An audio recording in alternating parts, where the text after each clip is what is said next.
15 दिसंबर 1900 एक ship Scotland के पास से गुजरी। उन्होंने फ्लैनेन आइसलैंड लाइट हाउस की तरफ देखा।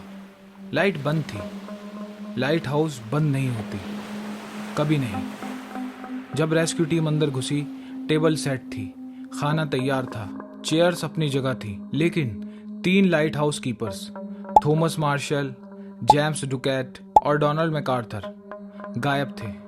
कोई खून नहीं, कोई लाश नहीं, कोई नोट भी नहीं, सिर्फ हवा। आज तक कोई नहीं जानता क्या हुआ। तो आज की हमारी मिस्ट्री है the world's most remote lighthouse, और उनके साथ 3 लोग ऐसे गायब हुए जैसे कि हवा। किसी को नहीं पता कि वो कहाँ हैं, आज तक नहीं पता। तो जानते हैं इस स्टोरी को, इन्वेस्टिगेट करते हैं और देखते हैं कि उस रात क्या हुआ था, और समझने की कोशिश करते हैं कि ऐसा कैसे हो सकता है। पहले समझो, ये जगह कोई ऑर्डिनरी जगह नहीं थी। फ्लैनेन आइसलैंड स्कॉटलैंड के नॉर्थ वेस्ट में अटलांटिक ओशन के बीच, दुनिया के सबसे आइसोलेटेड, सबसे खतरनाक लाइट हाउस में से एक। इन छोटे छोटे पत्थर के टापुओं तक पहुंचना इतना मुश्किल था कि सेलर्स इन्हें द 7 हंटर्स कहते थे, 7 शिकारी।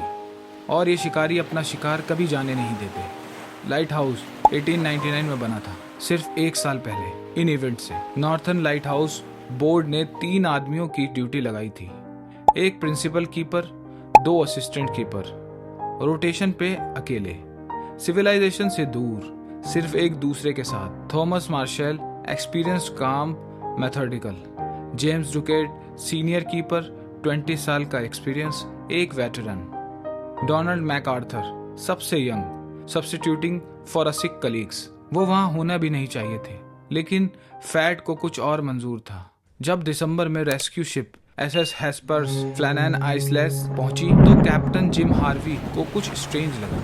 लाइट बंद थी, सिग्नल नहीं था, और कीपर्स जेटी पे नहीं आए, जो एसओपी था, स्टैंडर्ड प्रोसीजर था।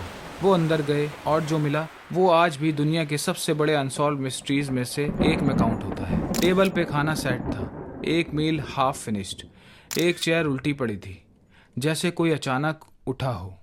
क्लॉक बंद थी, बाहर के गेट लॉक थे, और 3 हैट्स अपनी जगह पे रखे हुए थे।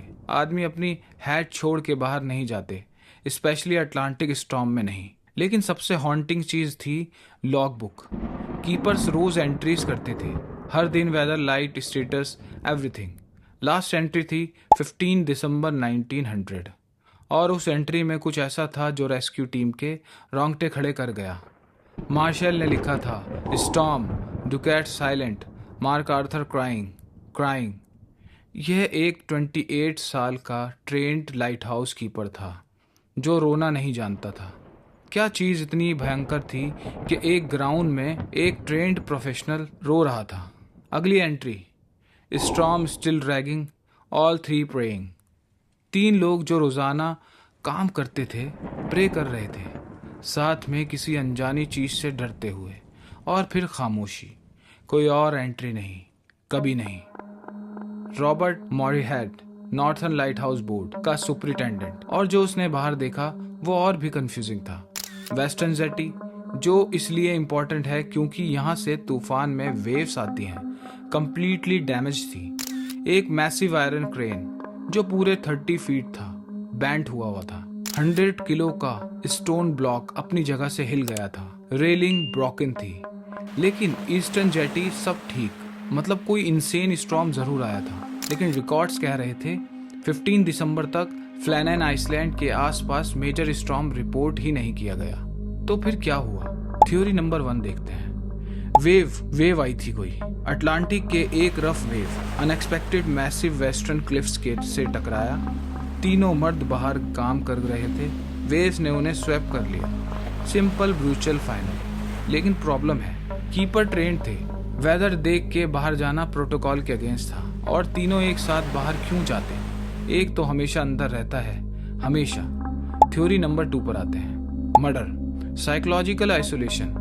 3 मर्द महीने भर अकेले अटलांटिक की डार्कनेस में, एक ने दूसरे को मारा, फिर खुद को, लेकिन कोई खून नहीं मिला, कोई वेपन भी नहीं, और बॉडीज तो कभी मिली ही नहीं। तो ये भी थ्योरी फेल है। थ्योरी नंबर 3, ये वाली दुनिया की सबसे बिजार थ्योरीज में से एक है, और इसने 1900 के बाद यूरोप के इंटेलेक्चुअल्स को हल्का कर दिया था। कुछ लोग कहते हैं उन्हें कुछ दिख गया था अटलांटिक में, कुछ ऐसा जो ह्यूमन माइंड प्रोसेस नहीं कर सकता। इसलिए मैकआर्थर रो रहा था, इसलिए तीनों प्रे कर रहे थे और इसलिए वो गए।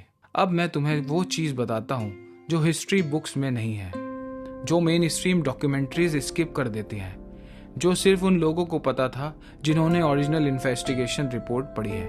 वो ऑयल। लाइट हाउस में कीपर्स के सबसे बड़ी रिस्पॉन्सिबिलिटी थी लाइट का ऑयल मेंटेन करना। ऑयल ख़त्म नहीं होना चाहिए, कभी नहीं। ये उनकी ड्यूटी थी, उनकी आइडेंटिटी थी।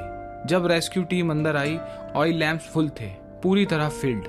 मतलब कीपर्स ने अपनी लास्ट ड्यूटी प्रॉपर्ली की थी, सब कुछ सेट करके गए थे, जैसे वो जानते थे कि वो आ नहीं रहे, जैसे वो एक काम फिनिश करके चले गए। कोई इन्हें ले नहीं गया, कोई स्टॉर्म अनएक्सपेक्टेडली नहीं आया। वो गए वॉलेंट्रीली, या किसी चीज़ ने उन्हें बुलाया। और ये idea haunts people more than any murder theory, क्योंकि इसका मतलब है कुछ था वहाँ जो आज भी है, क्योंकि वो लाइट हाउस आज भी खड़ा है। आज 126 साल बाद लाइट हाउस ऑटोमेटेड है, कोई इंसान वहाँ नहीं रहता, शायद इसलिए कि कोई और गायब ना हो जाए। कुरान में अल्लाह फरमाता है, और तुम्हारे पास इल्म बहुत कम दिया गया है।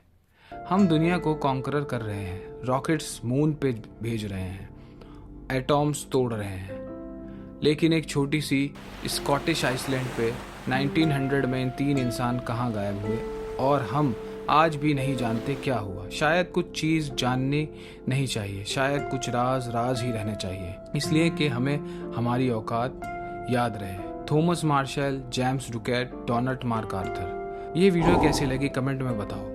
अगर तुम्हारी कोई थ्योरी है इस मिस्ट्री को लेकर तो नीचे लिखो, मैं पर्सनली पढ़ता हूँ। और अगर तुम पहली बार मिस्ट्री हक पे आए हो तो सब्सक्राइब करो और बेल आइकन को ज़रूर दबाओ, क्योंकि नेक्स्ट एपिसोड में हम जानने वाले हैं एक ऐसी जगह जहाँ एक पूरी रात में बिना किसी वार्निंग के 1700 से ज़्यादा लोग सो गए और कभी नहीं उठे, अकेले अपने घरों में, अपने बिस्तरों में। कोई बीमारी नहीं, कोई दुश्मन नहीं, सिर्फ नींद, परमानेंट नींद। अगला एपिसोड स्लीपिंग सिकनेस ऑफ कलाची।